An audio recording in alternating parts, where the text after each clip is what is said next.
잘 들리시나요? 나오는 건가요? 나오나요? 나오나요? 어떤가요? 네, 반갑습니다. 오늘 강의 네 번째 시간입니다. 벌써 네 번째 맞죠? 네. 네, 네 번째 시간인데요.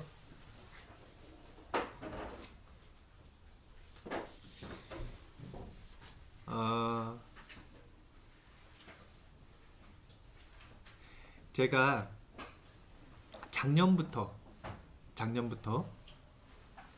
뭐 불교 방송 라디오도 하고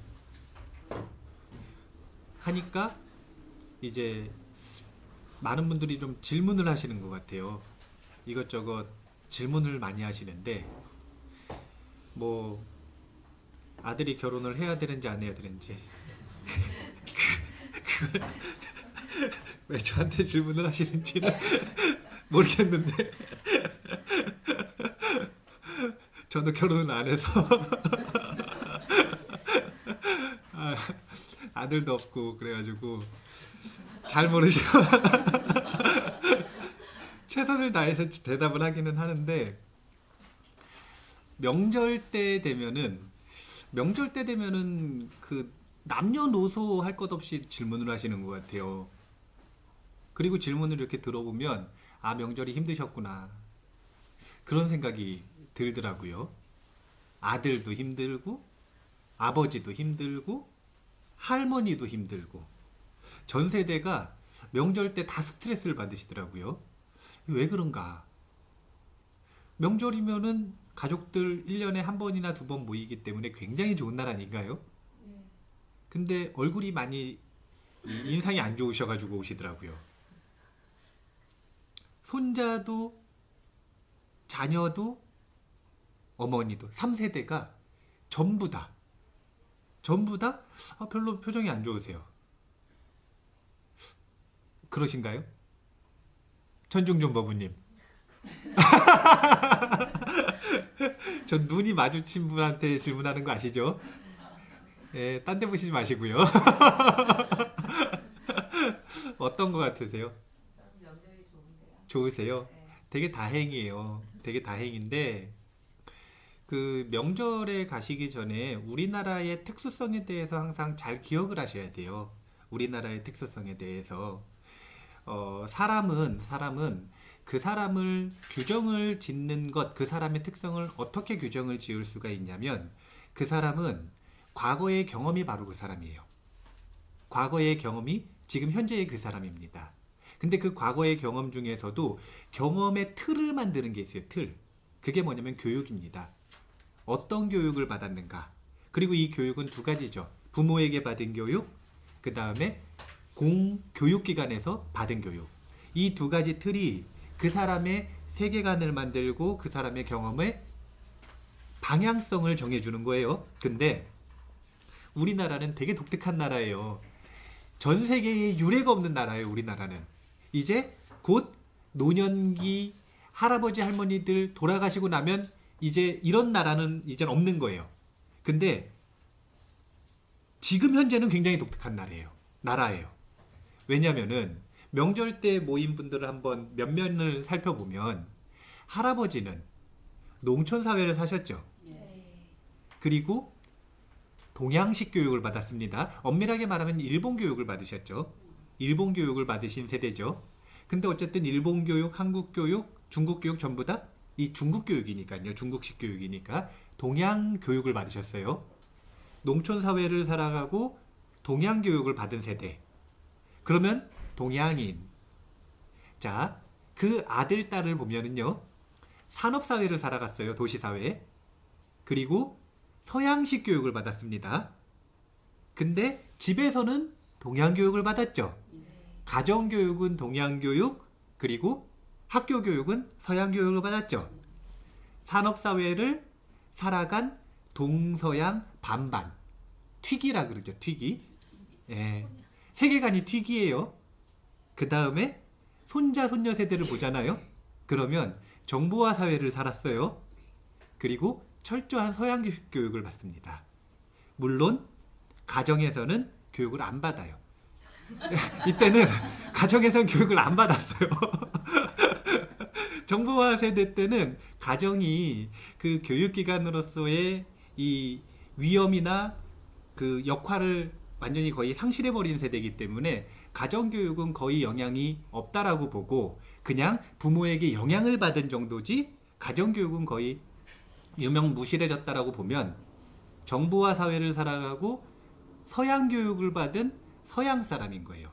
그러니까 명절에 딱 가잖아요. 그러면 동양인과 튀기와 서양인이 만나 있는 거예요. 얼굴이 똑같다고 한민족이라고 생각하시면 안 돼요. 얼굴이 똑같다고 한민족이 아니라 가지고 있는 문화, 세계관, 받은 교육이 어떻느냐에 따라 가치관과 판단이 완전히 달라져요. 그러니까 할아버지가 하는 말이 손자에게 이해가 안 되고 손자가 하는 말이 엄마한테 이해가 안 되는 거예요. 왜 그러냐면 그들에게는 그 각각이 진실인데 다른 세대한테는 이해가 안 되는 오류로 판명이 나는 거예요. 오류. 이래요. 근데 이걸 이해를 안 하고 가시잖아요? 그러면 명절 때 참 난감한 겁니다. 제가 지금 서두에 우리나라 특수성에 대한 이야기를 먼저 하고 시작을 하는 겁니다. 왜 이 이야기를 하냐면요. 왜 이 이야기를 하냐면 오늘은 뭘 할 거냐면 이 한 사회가 가지고 있는 사회의 흐름이라는 걸 한번 보려고 그래요. 한 사회의 흐름. 보라고 딱 맞다고 전화를 딱 주시네요. 한 사회의 흐름을 볼 건데 제가 한 사회의 흐름을 한번 적어 보겠습니다. 일단은 제가 지금 현재 우리나라의 특수성에 대한 이야기를 한번 해보겠습니다. 우리나라의 특수성에 대한 이야기 아까 지금 방금 첫 번째 한 게 세대 공존이죠. 근데 이 세대가 인종이 달라요. 한민족 아닙니다. 한민족 아닙니다. 그러니까 중국 사람들이 본인들 한족이라 그러죠. 한족. 그 사람들 한민족인가요? 다민족인가요? 다민족. 핏줄은 다민족이에요. 철저한 다민족인데 본인들은 한민족이라고 해요? 안 해요? 그거는 뭘 바탕으로 하는 거냐면 문화.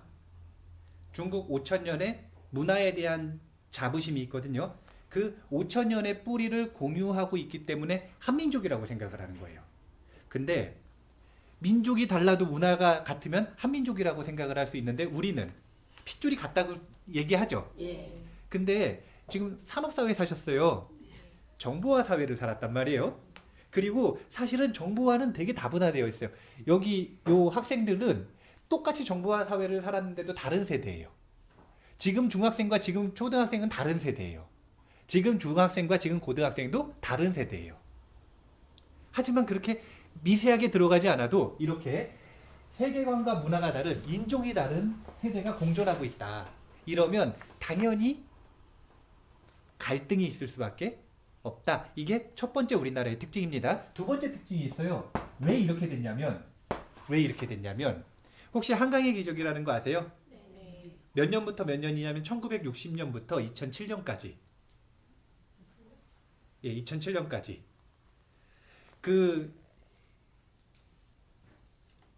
갑자기 폐허에서부터 시작해가지고 선진국에 진입하는 그 과정이 있잖아요.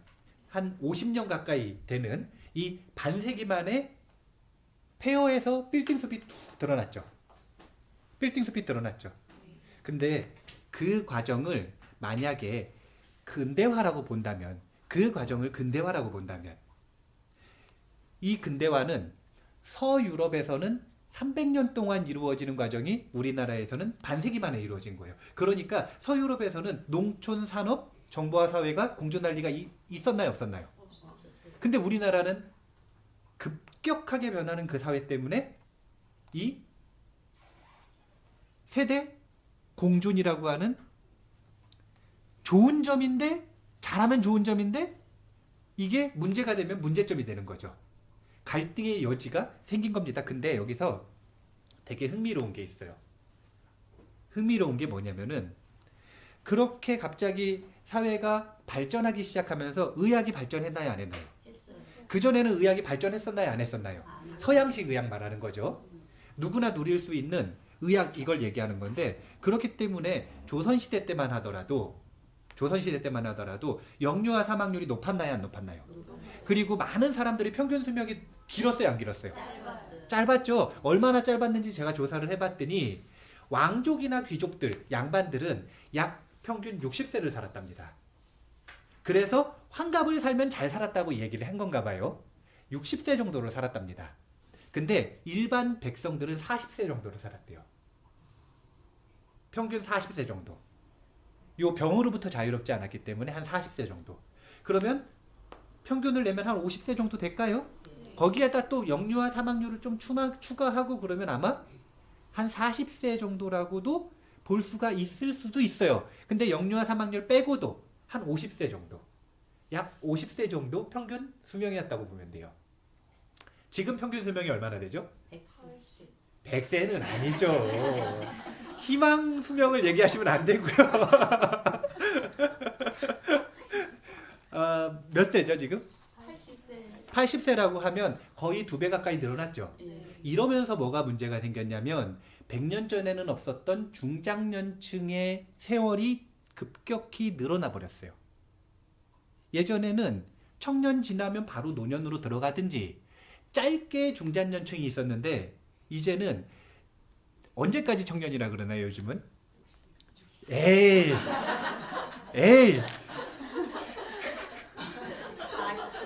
허리가 구부러졌는데 어떻게 청년이에요? 저는 개인적으로 40까지를 40대까지 청년이라고 해야 되나요? 네. 그러면은 50세까지. 자, 아이 그래 너무 많은데. 많아요. 45세? 45세까지. 45세.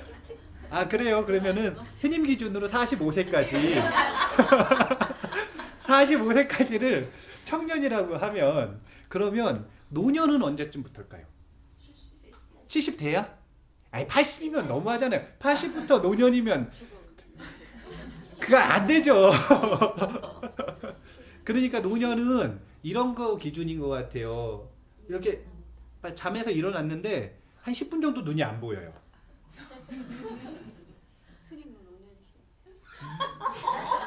저는 그래도 한 1분이면 보여요. 저는 그래도 세상에 한 1분이면 보이는데 한 10분 정도 막 눈이 안 보여요. 흐릿하게 보여요. 이게 뭐냐면 몸을 그만큼 많이 썼다라는 거죠.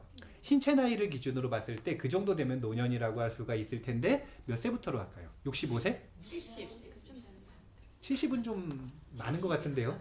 70이에요. 아 65세로 해요. 65세 눈 잘 떠져요. 65세 안 넘으셔. 65세세요? 64예요. 아 그러니까 아직 노년 아니세요. 자 65세로 하죠. 65세 되시면 제가 70세로 해드릴게요. 자 65세 때부터 노년이라고 하면 45세부터 65세까지니까 20년이 중장년 시대가 생겨버렸죠. 중장년층이라고 하는 나이가 20년이나 생겨버렸어요. 근데 20년 동안 뭘 해야 되는지 모르는 거예요. 왜냐면 그 전에 어떻게 살아야 된다라는 모범 답안이 없으니까. 잘 생각해 보세요. 학교를 다녀요. 대학을 다닙니다. 중간고사를 봐요. 교수님이 굉장히 깐깐해요. 근데 이 교수님이 결정적인 특징이 하나 있어요. 시험을 잘 볼 수 있는. 내 문제를 똑같이 내요. 그런 교수님이 있어요. 그리고 두 번째는 이것도 아주 결정적인 힌트예요. 그게 뭐냐면 자기가 가르친 대로 안 하면 점수를 안 줘요. 그래서 여기에 꼭 맞는 족보를 가지고 있는 선배가 있어요. 그럼 그 저 선배한테 족보를 얻고 싶으세요? 안 얻고 싶으세요? 한국엔 그게 없어. 지금 한국에는 세대가 왜 혼란스럽냐면요. 그게 없어요. 우리 한국 사회에 걸맞는 선배가 살아간 족보로서의 인생 주기가 있어야 되는데 그게 없어요. 지금 잘 보세요. 우리나라 사람들 청년, 청소년, 중장년, 노년 전부 다 행복하다 그러나요? 아니면 힘들다 그러나요? 전부 다 힘들다 그러죠?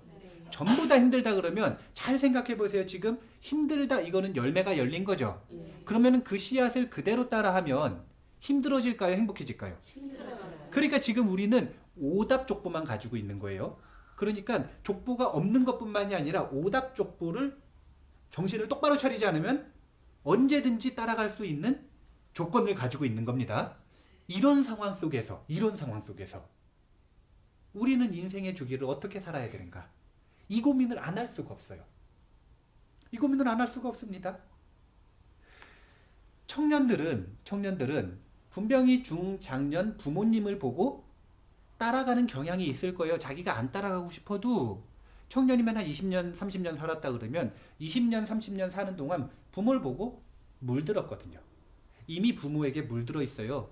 부모의 선택에 물들어 있어요. 부모의 세계관에 물들어 있습니다. 그럼 부모를 따라가게 되어 있는데 부모님의 지금 현재를 보면 그렇게 행복하다라고 나 완전히 행복해 이렇게 말하는 사람들은 별로 없거든요. 또 중장년층 역시 마찬가지예요. 중장년층의 부모님인 노년 세대를 보고 물들어 있는데 따라가려고 하는데 근데 노년층도 보면 지금 우리나라 전체를 봤을 때 행복지수가 많이 낮아요. 노년 자살률이 1위래요. 세계 1위 이게 아니라 우리나라 그 자살률 비율 중에 제일 많이 자살하는 비율이 노년층이래요. 근데 여기에는 적극적 자살뿐만이 아니라 소극적 자살을 뺀 수치예요.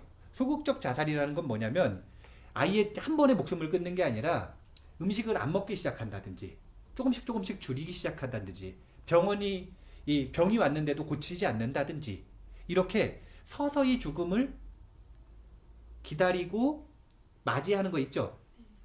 맞이하는 건 좀 좋은 의미 같은데 의도하는 거 이런 것들은 소극적 자살이라 그러는데 이런 것들은 뺀 수치예요. 그런데도 노년층이 자살률이 제일 높대요. 이거는 지금 중장년층 세대가 노년층 부모님이 살았던 방식을 그대로 답습하면 그 행복지수 또는 그 고통을 그대로 다시 반복할 가능성이 높다라는 겁니다. 이런 상황 속에서 전 계층이 전 세대가 지금 갈 길이 없어요. 족보가 없어요. 족보가 지금 없는 상태예요. 지금 우리나라는 굉장히 좀 암울한 상태예요. 암울한 상태. 현실이 지금 굉장히 암울한 상태예요. 왜 암울한 상태냐면 이렇게 세대가 공존한다라고 이야기를 했는데 이거는 300년짜리를 압축시킨 굉장히 다양한 인종도. 아니요. 이거 안 나오네요. 오늘은 안 나오네요. 굉장히 다양한 그 문제점들 있잖아요. 그 300년짜리를 50년 만에 하려고 열심히 했잖아요. 열심히 하는 대신 나머지는 다 포기했단 말이에요. 그거 따라가는 것 말고는 나머지는 다 포기한 거예요. 전부 다 포기한 거예요. 그러면 전부 다 포기했기 때문에 나오는 과보가 있잖아요. 과보. 그 중에 한 가지 과보에 불과해요. 이거는. 족보가 없는 건 두 번째 과보에 불과해요.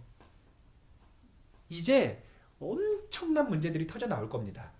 엄청나게 다양한 문제들이 터져 나올 거예요. 근데 그거는 이미 과거에 우리가 지어놓은 씨앗이기 때문에 그거를 안 터져 나오게 할 수는 없어요. 근데 그 속에서 정신을 똑바로 차리지 않으면 우리는 그 전 세대 그대로 답습하게 되어 있고요. 청년은 장년층 답습하게 되어 있고 중장년은 노년층 답습하게 되어 있고 청소년은 청년을 답습하게 되어 있어요. 그러면 흐름 자체가 지금 점점 더 살기 어려운 나라로 가버리는 거예요. 이럴 때 쭉 반전이 있으려면 삶의 주기에 대한 연구와 고민과 그리고 새로운 시도들이 필요합니다. 우리가 그런 시도를 좀 해야 돼요. 청년층은 청년층 나름대로 자신들 살 방법을 찾아야 되고요. 중장년층도 중장년층 나름대로 살 방법을 찾아야 돼요. 노년층 역시 마찬가지입니다. 그래서 모범을 보여주셔야 돼요. 그래야 다음 세대가 그나마 조금 괜찮은 족보가 생기는 거예요. 자, 이 얘기는 제가 지금까지 여러 자리에서 여러 번 이야기를 했습니다. 오늘은 그동안은 제가 뭐라고 항상 얘기를 했냐면 그렇게 족보를 찾으려면 그 전에 고전에서 인문학에서 어떻게 인생의 주기를 설정을 해서 살아갔는지를 살펴보시고 연구하셔야 된다라고 얘기만 해놓고 구체적으로 그 주기들을 살펴볼 시간이 없었거든요. 근데 오늘은 논어 속에서 그 주기를 한번 살펴보겠다라는 겁니다. 중국의 고전이 됐어요, 논어는. 그쵸? 네. 그 중에서도 논어의 저자는 공자의 제자들이지만 주인공은 공자 맞죠? 네. 그래서 논어의 중심 인물인 공자가 자신의 삶을 어떻게 회고했는지 이 부분을 먼저 한번 보도록 하겠습니다. 볼까요? 네. 아, 예. 거기 보면은 나오는데요. 자, 제가 그래프로 그릴게요.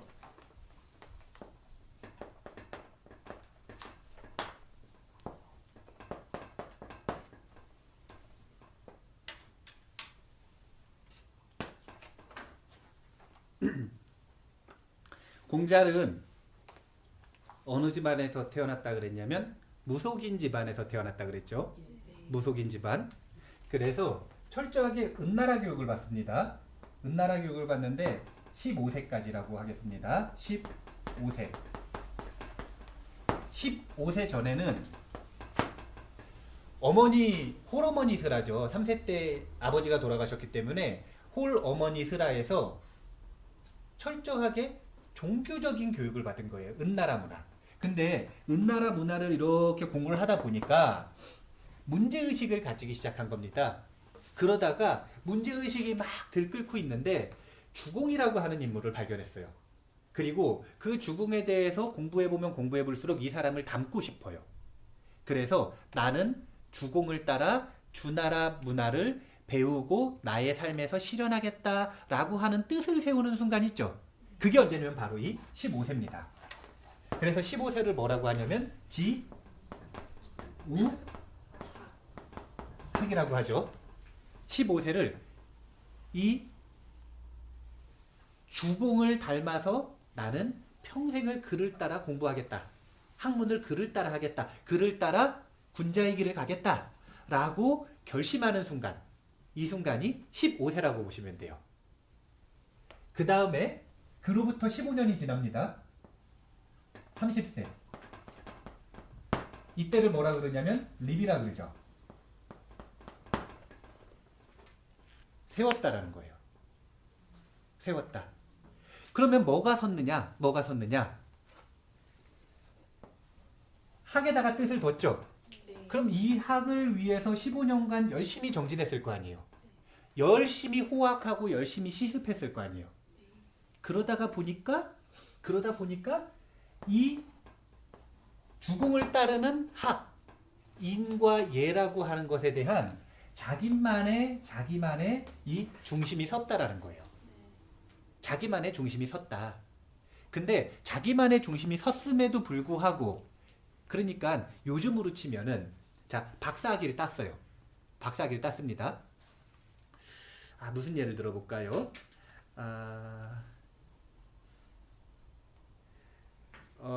도우스님이 이 명상학 박사니까 자, 박사를 땄어요. 명상에 대해서 박사를 땄어요. 명상에 대해서.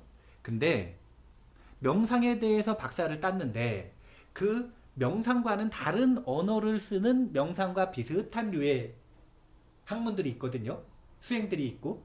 그래서 다른 학문이나 완전히 다른 학문이나 비슷한 류의 학문들과 만나고 접촉하고 공부를 할 때마다 중심이 전혀 흔들리지 않나요? 아니면 중심이 섰음에도 불구하고 좀 흔들리나요?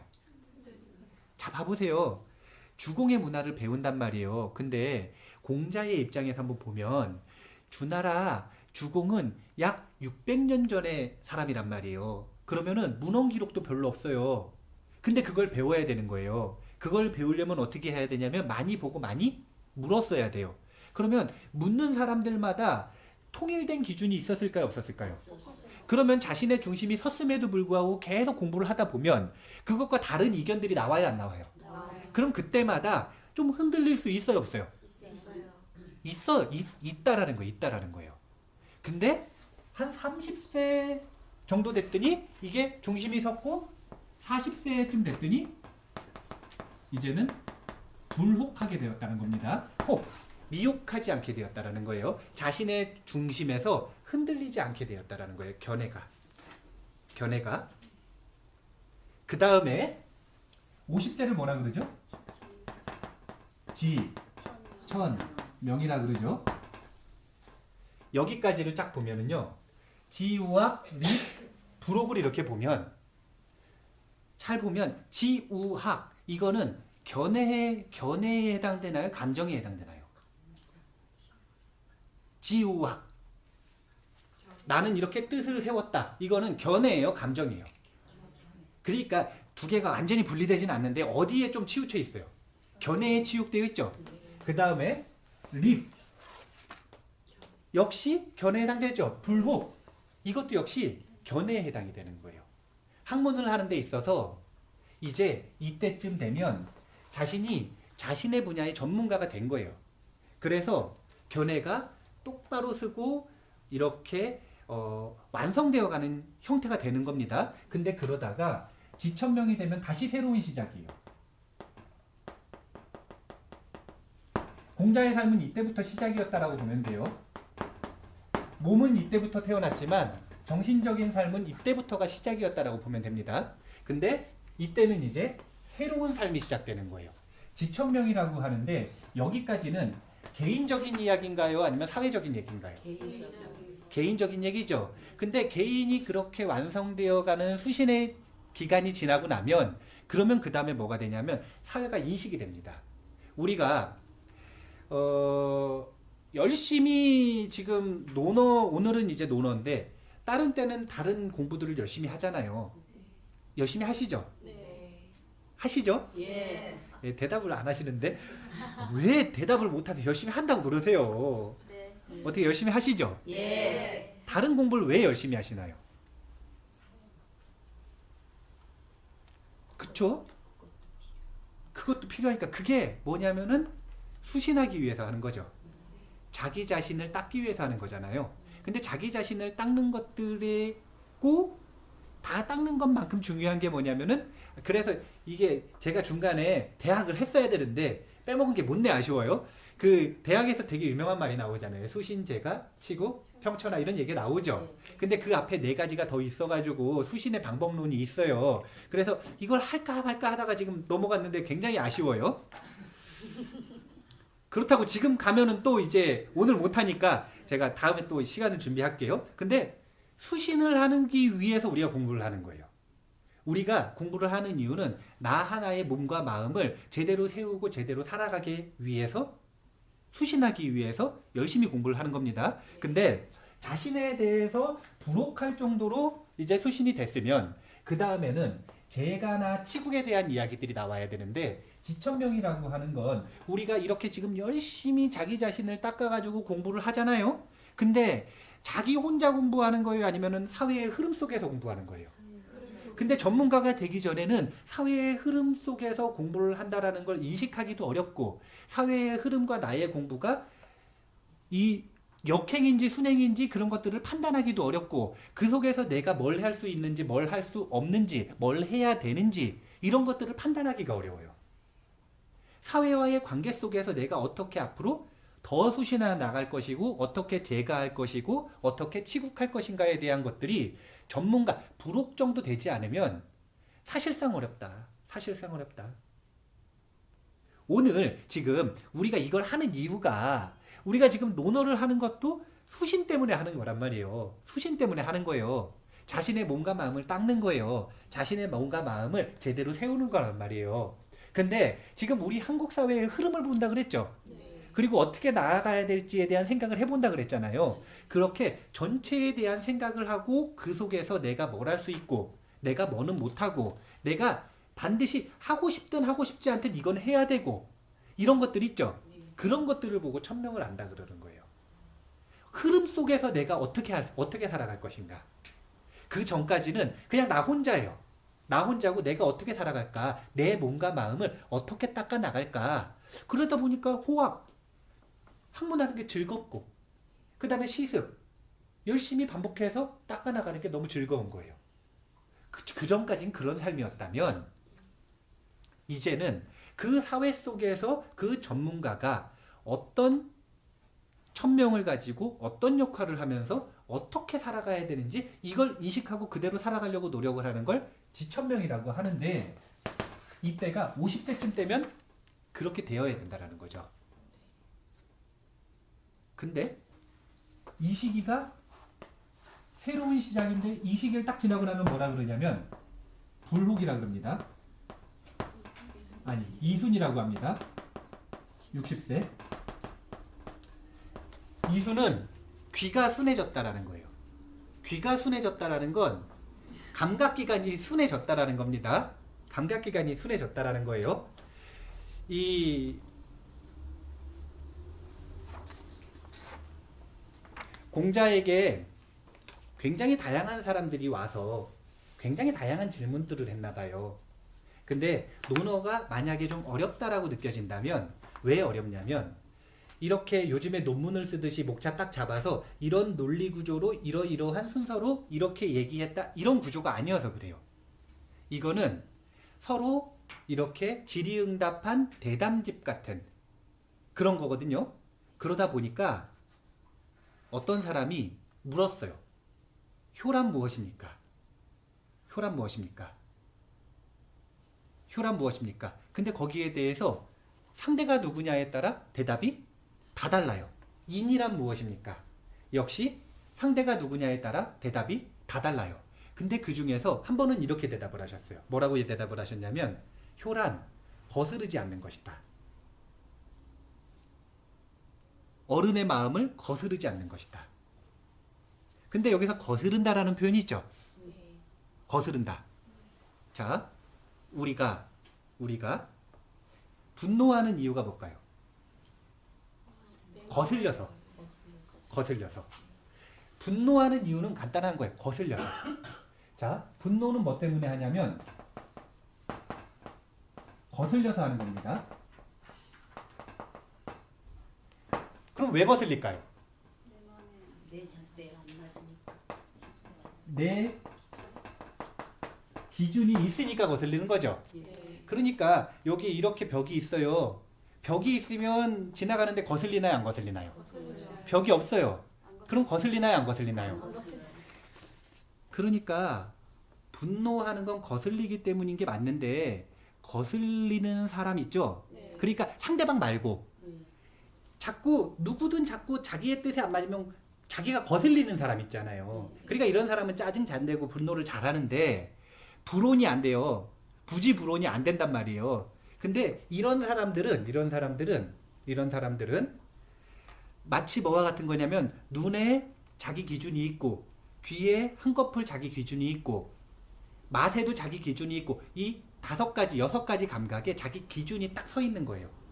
그리고 거기에 사로잡혀 있는 거죠. 이런 사람들은 들어갔다 나갈 때마다 거슬려요, 안 거슬려요? 근데 60쯤 됐더니 공자가 뭐라고 이야기를 하시는 거냐면, 이제 귀가 순해지기 시작했다. 그 전에는 그 논어에 보잖아요. 그러면은 제3장의 8일품인데 여기서는 예의 악에 대한 이야기를 집중적으로 합니다. 근데 그 당시에 예의 악을 지키지 않는 정치가들을 보면서 크게 분노하는 모습들을 공자가 많이 보여요. 저래가지고 되겠느냐. 저거를 참으면 나는 모든 걸 참을 수 있다. 굉장히 분노하는 모습들을 많이 보이거든요. 그게 젊은 시절의 공자예요. 그러니까 전문가가 돼가고 있는 이 과정에서는 자기의 예의 악과 거슬리면 분노가 일어나요, 안 일어나요? 일어나죠.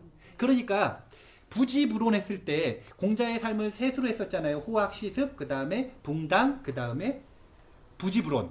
근데 그 부지불온했을 때 남이 나를 알아주지 않아도 화가 나지 않는다면, 이게 그 사람이 내가 얼마나 잘했는지 나를 써준다 안 써준다 이런 거이기도 하지만, 그게 아니라 내가 연구한 주공의 이 예와 악이라고 하는, 아니 인과 예라고 하는 이 학문이 굉장히 뛰어난데 여기에서 거슬리는 행동을 하죠.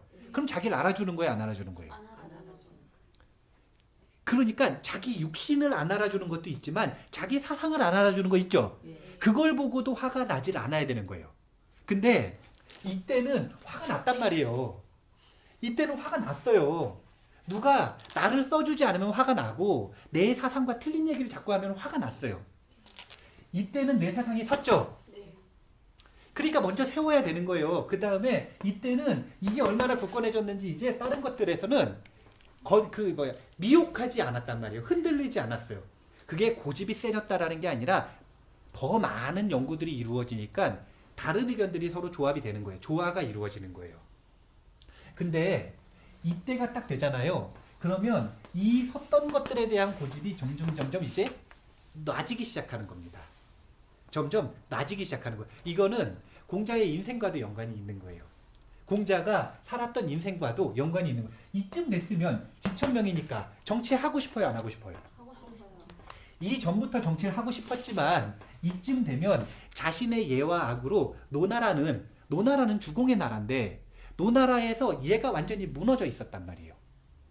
노나라는 사만이라고 해서 3명의 이 귀족 집안이 요 왕을 내쫓아 버렸어요. 자기들이 권력 다 잡고 내쫓아 버렸어요. 이런 거 지금 얘 맞나요, 안 맞나요? 아니, 주공의 나라에서 이런 일이 말이 되느냐. 이런 생각을 하는 거죠. 정치를 하고 싶어요. 노나라에다가 주공의 삶을 따라서 내가 배웠었던 예와 악을 그대로 적용을 해서 노나라를 평천하, 좀 평화롭게 만들고 싶어요. 근데 나를 써줘요, 안 써줘요? 안 써줘요. 그런 과정이 이쯤부터 시작이 됐을 거란 말이에요. 나를 알아주지 않으니까 계속 좀 화가 났을 텐데 이쯤 되니까 귀에 거슬리는 얘기를 들어도 이제 더 이상 짜증이 나거나 화가 나지는 않기 시작했다라는 거예요. 왜 그러냐면 그 뒤에 문장이 있기 때문에 그래요. 만약에 이게 없었으면 이쯤이면은 이제 정말 부지불온이 됐나 보다 이렇게 생각을 할 텐데 이 70대에 뭐라 그랬냐면 종심소욕 불욕이라 그랬어요. 내가 마음 가는 대로 하는데 나의 사상과 어긋남이 없어졌다라는 거예요. 내가 마음 가는 대로 행동을 하고 말을 하는데도 이제 더 이상 나의 사상과 어긋남이 없어졌다. 즉 이제 언행, 일치가 스스로 판단하기에 나름대로 이루어졌다라는 거죠. 그 하기편 첫 번째 장이 공자의 삶이란 말이에요. 근데 부지불온하니 이것이 군자의 모습 아니겠는가 이랬잖아요. 그때가 언제냐면 아마 이쯤일 거란 말이에요. 이쯤일 거예요. 근데 여기서 되게 재밌는 게 이때까지는 견해였죠. 이때까지는 견해였죠. 이때부터는 거슬리지 않아요. 이건 견해의 문제예요, 감정의 문제예요. 그러니까 이때부터는 이제 불교 용어로 얘기를 하면 번뇌가 끊어지기 시작을 하는 겁니다. 번뇌가 적어지기 시작하는 거예요. 그 전까지는 새로운 정보를 배우고 익히고 이런 식이었다면 이제는 그것이 몸에 습이 되니까 정말로 번뇌가 적어지고 번뇌가 끊어지기 시작하는 거예요. 그래서 불교에서도 보면 이렇게 견해를 바꾸는 과정을 견혹을 끊는다 그러고요. 여기서 종심소욕 불유구 이거 자체가 이미 자기의 사상에서 이야기하는 그것들을 방해하는 번뇌들이 사라졌으니까 그 번뇌에 끄달리질 않으니까 어떻게 행하든 언행일치가 이루어지는 거잖아요. 여기는 수옥에 해당이 된다고 보면 돼요. 이 수가 뭐냐면은 닦아야만 끊어지는 번뇌를 얘기하는 겁니다. 감정적인 것들. 어렵나요? 분위기가 심각한데요? 왜 심각하죠? 지금 혹시 자기 자신을 비춰보고 계시나요? 하지 마세요. 지금 하지 마세요. 지금 하면 우울해요. 지금 하면 우울해요. 윤이 몇 살이니? 16시. 너 어떻게 지우학했니? 16이면은 중국식으로는 지금이 15세죠? 네. 그러면 어떻게 너의 삶을 평생 어떻게 살아야 되는지 뜻을 세웠어? 네. 진짜야? 물어보길 잘했네요. 아예 물어보길 잘했네요. 여기 15세가 있어서. 혹시 30세 있으신가요? 30세 전후 스님. 저밖에 없나요?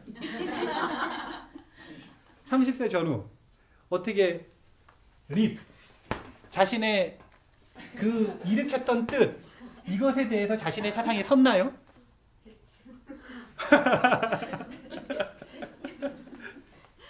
그러면은 40세 전후 있으신가요? 아, 어떻게 자신의 전문 분야에 대해서 불혹하신 것 같으세요? 왜 다 대충이라 그러지?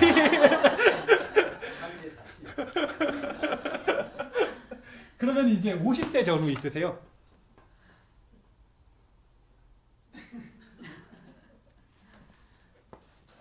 자신의 사회 속에서의 역할과 자신의 남은 인생이 나아갈 새로운 시작에 대한 길, 천명 아시는 것 같으세요? 알겠습니다. 그 다음에 60세 전후 있으세요?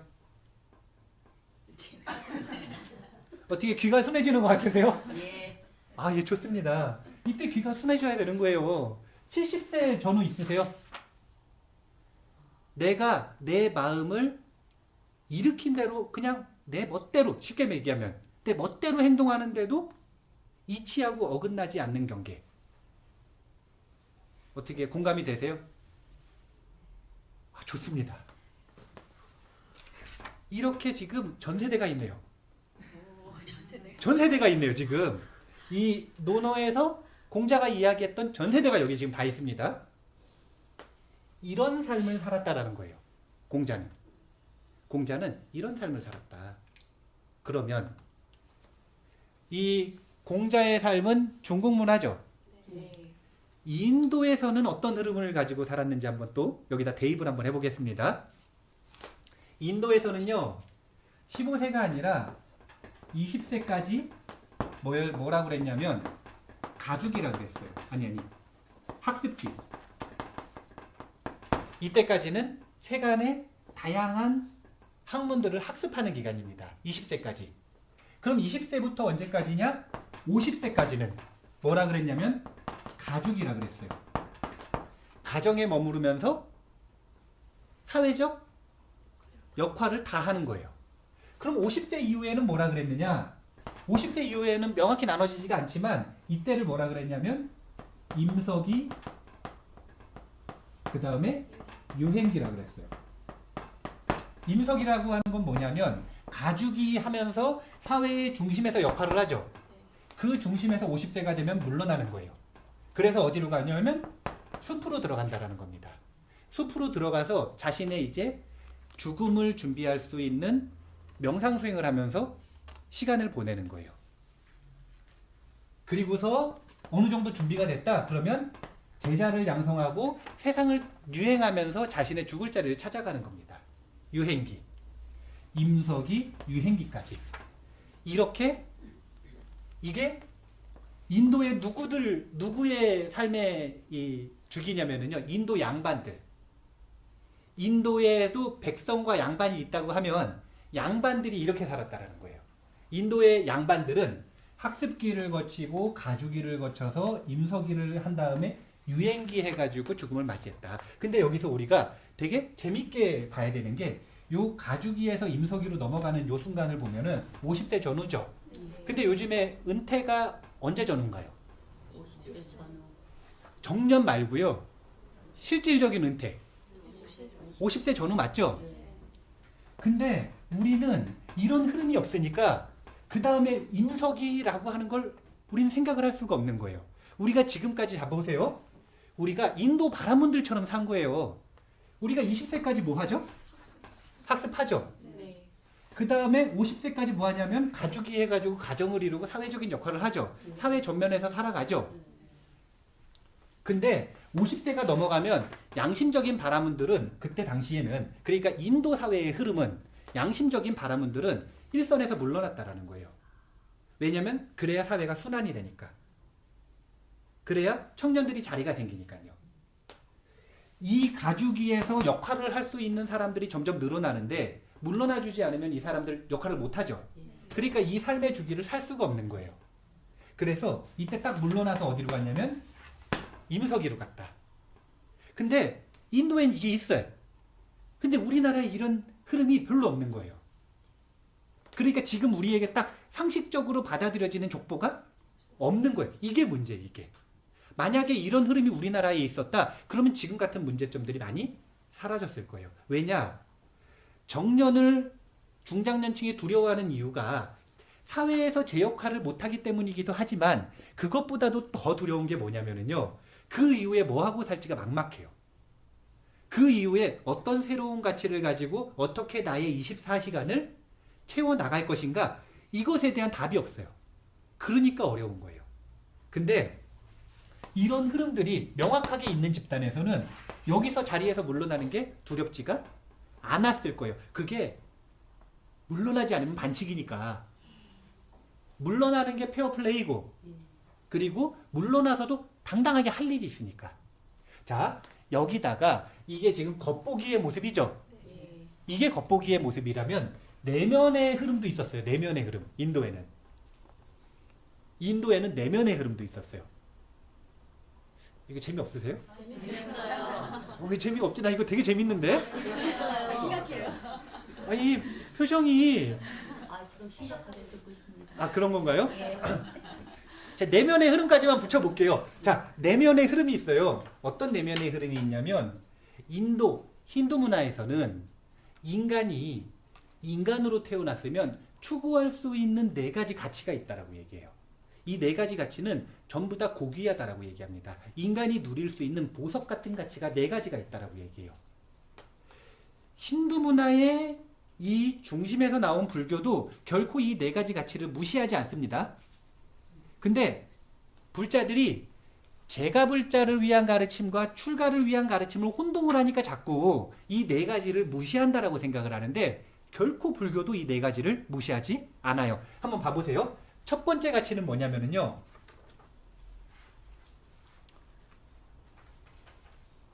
뭐지?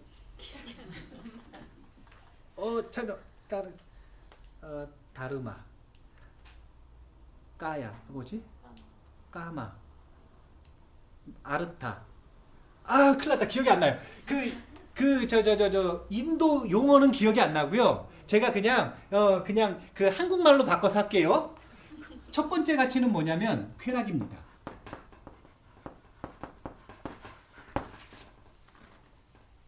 맛있는 거 먹으러 가는 거 좋나요, 안 좋나요? 좋아요. 요즘 뭐 우리나라 사람들 맛집 굉장히 많이 가잖아요. 맛있는 거 먹으러 가는 거 참 좋죠? 저도 가고 싶어요. 아, 예. 선생님 이쪽을 보고 얘기해 주세요. 맛있는 거 먹으러 가는 거 좋죠? 예. 그 다음에 잠자는 거 좋나요, 안 좋나요? 좋아요. 재색, 식, 명소. 그 다음에 사랑, 성욕을 해결하는 것들 있잖아요. 성욕을 해결한다니까 이상하네요. 이성과 사랑을 나누는 거. 그게 육체적이든 정신적이든 이렇게 이성과 사랑을 나누는 거 좋나요, 안 좋나요? 좋아요. 왜 대답을 못 하시는 분들이 있죠? 너무 오래되셨나요? 이성과 사랑을 나누신 지? 예. 이것도 좋은 거예요. 예. 그 다음에 돈, 재물을 추구하는 거 좋은 건가요, 안 좋은 건가요? 좋아요. 좋잖아요. 느낌이 좋잖아요. 명예를 추구하는 거 좋나요, 안 좋나요? 좋아요. 근데 인도에서는 이 오욕락을 둘로 나눴어요. 식욕, 세욕, 수면욕 등의 그 본능적인 쾌락들 있죠. 감각적 쾌락들이 있고요. 그 다음이 뭐냐면 부와 명예입니다. 쾌락을 추구하는 것도 인간의 아주 고귀한 가치체계라고 이야기를 했고요. 그 다음에 부와 명예를 추구하는 것도 아주 고귀한 가치체계라고 인정을 합니다. 근데 그걸 언제까지 추구하는 거냐면 이때까지 추구하는 거예요. 이때까지는 이 2가지를 가지고 이 2가지를 중점으로 두고 추구를 하는 거예요. 근데 이렇게 추구를 할 때 조언을 해줍니다. 뭐라고 조언을 해주냐면 이 아름다운 보석이 나머지 2가지 가치체계와 균형이 이루어지지 않으면 썩어버린다. 잘 보세요. 쾌락만 추구해요. 이거 썩어요, 안 썩어요? 썩어요. 쾌락 자체가 즐거움을 주죠. 네. 잘 생각해보세요. 즐거움을 줘요, 안 줘요? 좋아요. 맛집 주로. 자꾸 맛집을 강조하시는데 근데 즐거움을 주는 거 분명하죠? 예. 그 다음에 부여를 얻고 명예를 얻어요. 그럼 즐거움을 주나요, 안 주나요? 줘요. 이것 자체도 즐거움을 주고 만족을 주기 때문에 좋단 말이에요. 해라. 인간이 누릴 수 있는 보석 같은 가치다. 다만 그쪽으로만 치우치면 썩는다. 이게 힌두의 대답입니다. 인도의 대답인 거예요. 인도의 대답. 그쪽으로만 치우치면 썩어버린다. 쾌락만 추구하고 부만 추구하고 명예만 추구하면 썩어버리는 거예요. 그러면 균형을 어떻게 맞추는가? 나중에는 이때는 그 균형을 맞추는 두 가지를 의무를 가치를 추구해야겠지만 이때도 균형을 맞추기 위해서 이때를 위한 준비를 합니다. 이게 뭐냐면은 바로 족보예요. 이게 바로 족보에 대한 이야기인 거예요. 쾌락과 부와 명예를 추구하기 위해서는 학습기에 있는 존재들은 그 다음 가주기가 살아간 족보를 따라 살아가잖아요. 근데 가주기에 있는 사람들은 이때 이 사람들이 뭘 하는지를 보고 배우고 준비를 해야 될 거 아니에요. 그래야 이 순간이 됐을 때 다 자연스럽게 숲으로 떠날 수가 있지. 준비가 전혀 안 돼 있는데 어떻게 숲으로 떠나요? 못 떠납니다. 어떻게든 그 자리를 붙잡고 매달리려고 하지 결코 못 떠나요. 페어플레이가 안 된다라는 거죠. 이제 제가 여기서 자꾸 페어플레이 그러니까 우리나라엔 적용이 안 돼요. 우리나라에서는 좀 더 오래 계셔도 돼요. 우리나라의 흐름이 그러니까. 지금 현재 흐름이 그러니까. 근데 인도 내에서는 그게 페어플레이가 아니었다라는 거예요. 그게 페어플레이가 아니었고 딱 떠나려면 박수 칠 때 딱 떠나려면 그러려면 이전에 여기서 해야 될 것들에 대한 새로운 가치 추구에 대해서 충분히 고민하고 충분히 배우고 충분히 준비가 되어 있었다라는 거예요. 그게 바로 균형을 맞추는 거예요. 그래서 이 두 가지와 균형을 맞추는 게 뭐냐면 첫 번째는 도덕적, 종교적 의무를 배우고 지키는 겁니다. 그리고 세 번째는 해탈이에요. 네 번째는 도덕적, 종교적 의무를 지키고 배우고 하는 것들을 같이 추구하는 거 있죠? 이게 세 번째고 네 번째는 이 모든 것들로부터의 자유로움, 해탈을 의미합니다. 그래서 이 두 가지에 기울어져 있는 게 여기 뒤에요. 임석이하고 유행기 때는 이 도덕적 의무, 종교적 의무를 지키고 그 다음에 해탈을 추구하는 겁니다. 근데 이 두 개가 이렇게 이분법적으로 나누어져 있는 것 같지만 그렇지는 않다라는 거예요. 왜냐면 균형이 맞아야 되니까. 삶 전체로 볼 때는 이렇게 하면 균형이 맞나요, 안 맞나요? 근데 삶 부분에서도 이때부터 이 인도 사람들은 도덕적, 종교적 의무를 배우나요, 안 배우나요? 배워요. 배우죠.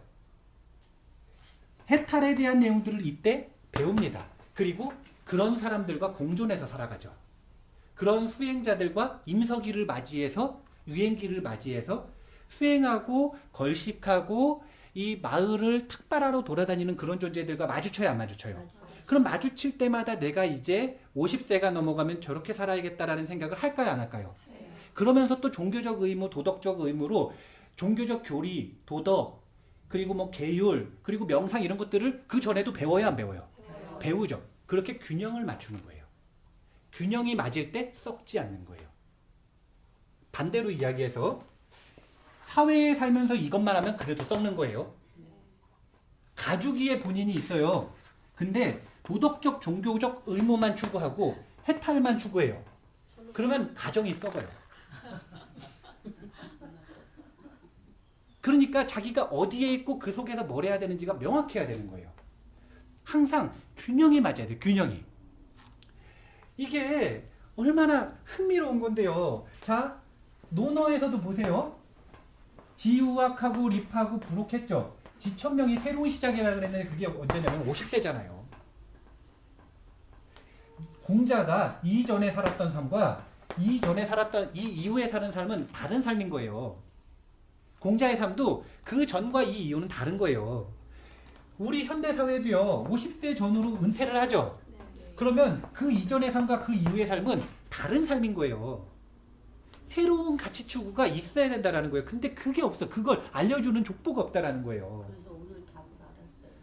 그렇죠. 이런 걸 보고 생각을 해보셔야 되는 거예요. 스님이 말씀하실 때요. 네. 계속 출가하면 편하다, 멋져다 그러면 제 속으로 항상 그렇게 생각했어요. 사람들이 다 출가하고 다 그러면 어떻게 이 세상이 만들어질까 그런 생각을 했거든요. 네. 그런데 오늘 생각하니까 가족이라는 게 있으니까 세상이 만들어지고 자손이 생기고 그러는 것 같아요. 네. 근데 이런 생각을 하셔야 돼요. 다 출가 안 해요. 아니 근데 출가하는 게 걱정 안 하셔도 돼요. 아니 출가하는 게 좋다고 계속 그러셨으니까 걱정 안 하셔도 돼요. 그리고 지금 현대 사회를 한번 보세요. 우리나라 사회를 보세요. 청년들이 결혼해요, 안 해요? 해요.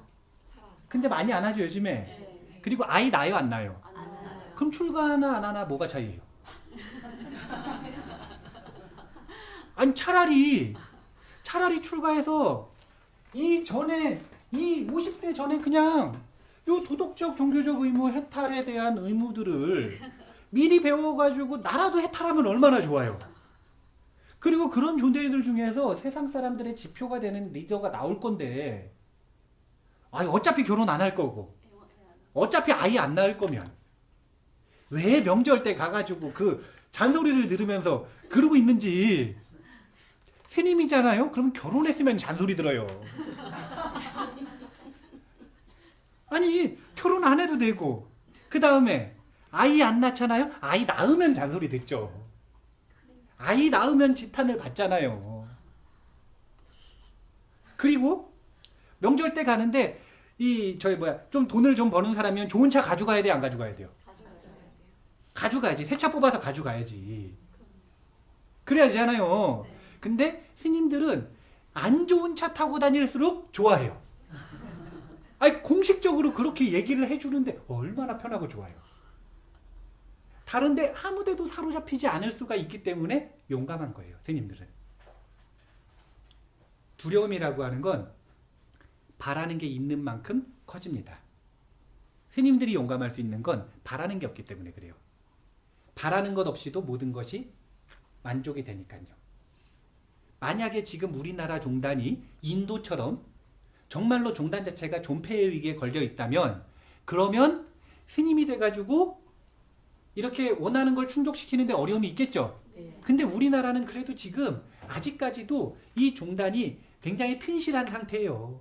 왜? 비구 종단이 존재하잖아요. 일본은 존폐 위기에 놓였습니다, 이미. 왜 그랬냐면 비구 종단이 없기 때문에 그래요. 거긴 결혼을 하기 때문에 그래요.